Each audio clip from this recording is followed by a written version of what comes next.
And I say, what about breakfast at Tiffany's? She said, I think I kind of like me.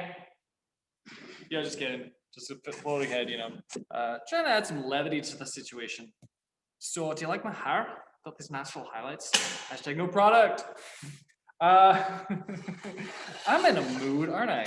Cool. So I'm going to try and go over the carving aspects, like getting details onto your sculpture, like I said I would.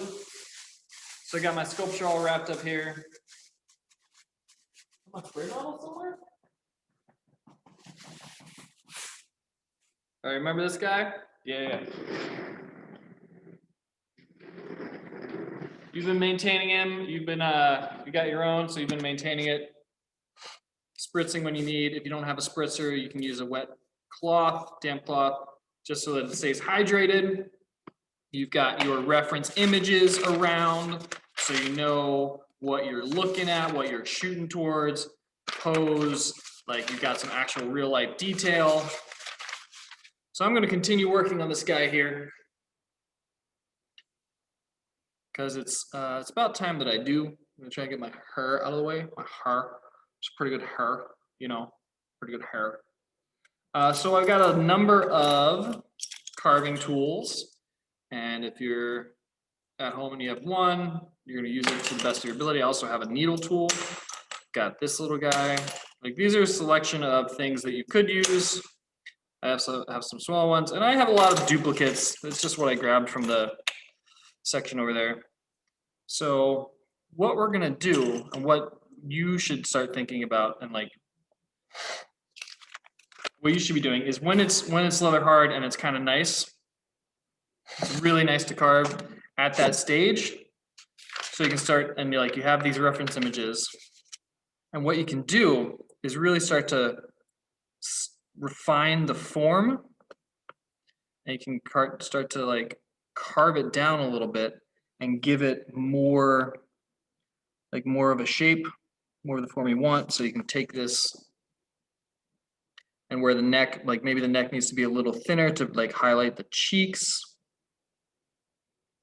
If the head kind of sticks out, and then it kind of it's thinner here because the neck sticks out a little more. You can see they can start to refine that form. Start to carve it down. Or you can work on if there's like if it's not quite even up there.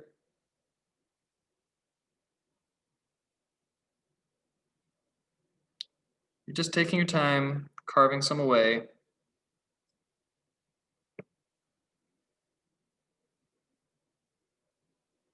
But instead of having this kind of blocky muzzle, let's do that. Let's do that as an example. Instead of having the blocky muzzle, there's also kind of this taper to the nose.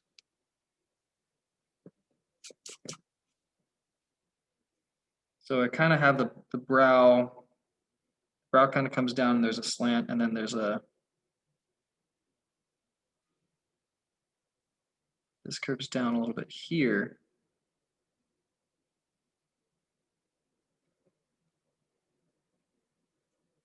Is that close enough? Can you all see that? Try not to block the light. It'll rotate it this way.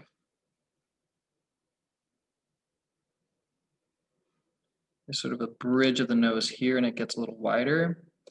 And it also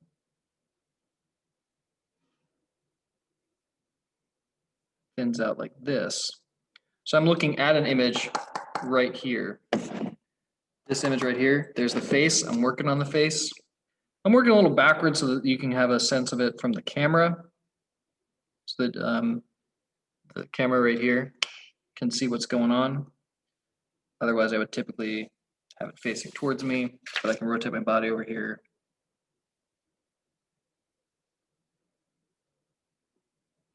So there's like nose.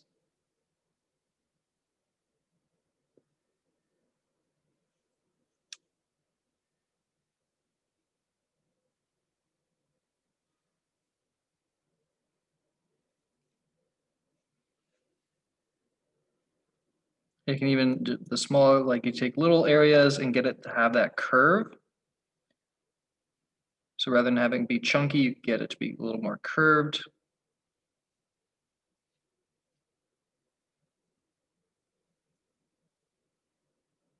You just kind of take your time.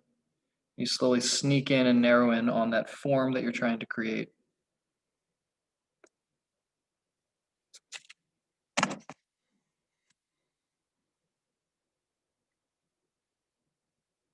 So there's definitely on that side of the face a little too much. So I'll be carving some of that away.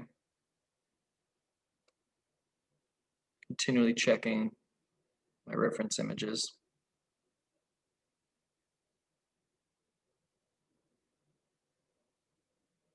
This is also really, I really enjoy this part of the process because you get to narrow in on the specific details. You have the main form down, so that's all good. And you're like getting those details, and those details, while the devil may be in the details, like that's where things really start to shine and like they become really beautiful. And it really starts to look and take on the character of the animal that you're carving, sculpting, creating.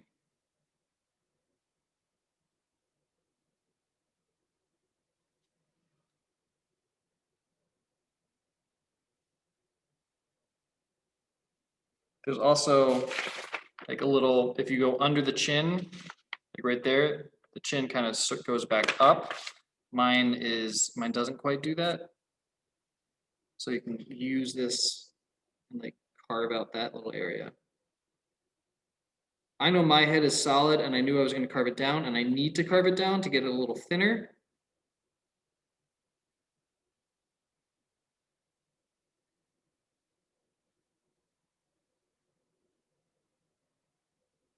I'm trying to ensure that it doesn't blow up in the kiln.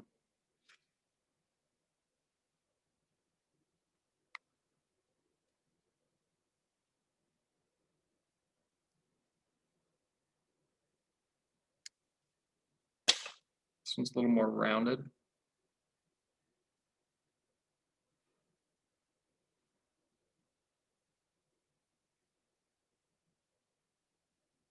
Looking at that neck.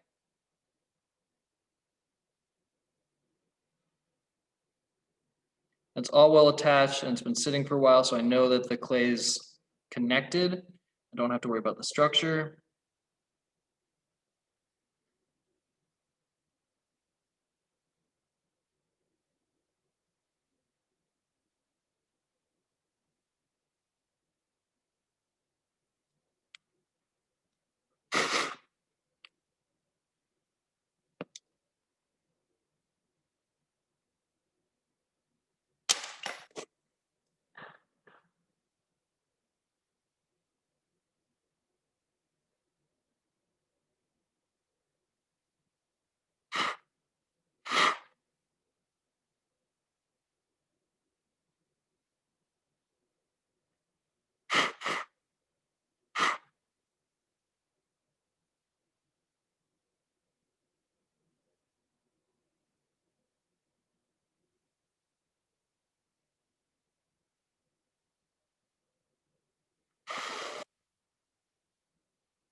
You can see it's starting to take that, get the details and you're narrowing in on that, like the character of that panther.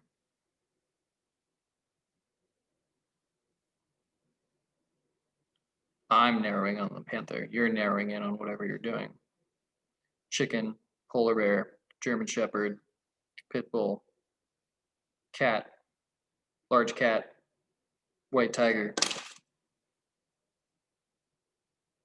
lizard.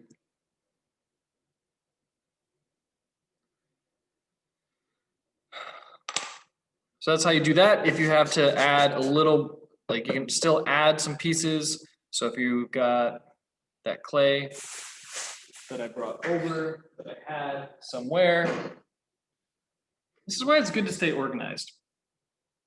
I don't have it. But you can still add pieces to it if that needs to be a little larger. You can add some back. If you carved out too much, you can always add some back to it. That's how you carve. I'm gonna keep working on. I'm gonna keep making incremental videos. But you can carve with both the tool, the carving tool, and the needle tool. And the needle tool can give you those little details. I will keep going, and you can skip to whatever section of the sculpture and the process that you need to. You can be like, oh, how do you get to there? And like skip around and like find it. So that's the start. It's gonna take a lot more time. I'm gonna get the ears on, add a tail, get the body going. So stay tuned.